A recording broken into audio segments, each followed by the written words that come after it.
Cicero, Oratio and Catilinam prima, episode 11. Fuit iste quondam in hac republica virtus, ut virdri fortes acreordibus suppliciis, quem pernici ossum, quam acerbissimum hostem quercerent. Cicero now says, lamenting, fuit. This is an instance of the simple figure of speech or trope known as repetitio. There was, he says with a lament, ista virtus, that virtue, once upon a time, quondam, in hac republica, at one time there was in this republic such virtue, and now we have a result clause, ut.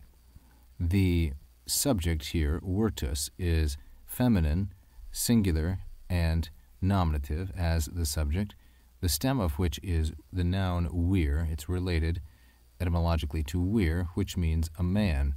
So virtus means manliness, and virtus initially meant valor on the battlefield. It comes to have an ethical meaning, but not until much after the time of Cicero.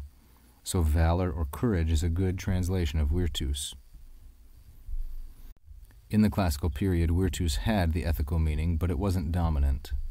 That as a result, ut quercerent, brave men, virdri fortes, notice the connection, virtus viri, that brave men, acreoribus suppliciis, quem pernici ossum.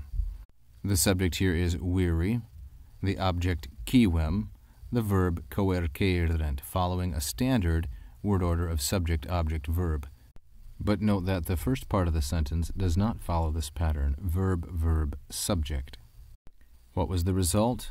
That brave men, acreoribus suppliciis, these are both neuter, plural, and ablative of means, this is the comparative adjective, by punishments more severe, the reckless or dangerous citizen, pernici ossum quem, by punishments more severe than the bitterest enemy, acerbissimum hostem, they would suppress, quercerent. It's important to note here the superlative adjective, acerbissimum, and acreordibus. These have a certain assonance, as they are both from acer, meaning bitter, keen, sharp-edged, and acerbus, meaning full of that. So they would punish quem pernici ossum, the dangerous citizen, with harsher penalties than they would punish, quercerent, the bitterest enemy. The comparative in acreoribus, then, sets us up for the adverb quam. Note as well that quercerent is imperfect subjunctive. It's imperfect subjunctive because this is a result clause, and the result clause is introduced by fuit, which is a past tense. We are in what is called secondary sequence. This is a perfect tense, or consecutio secundaria.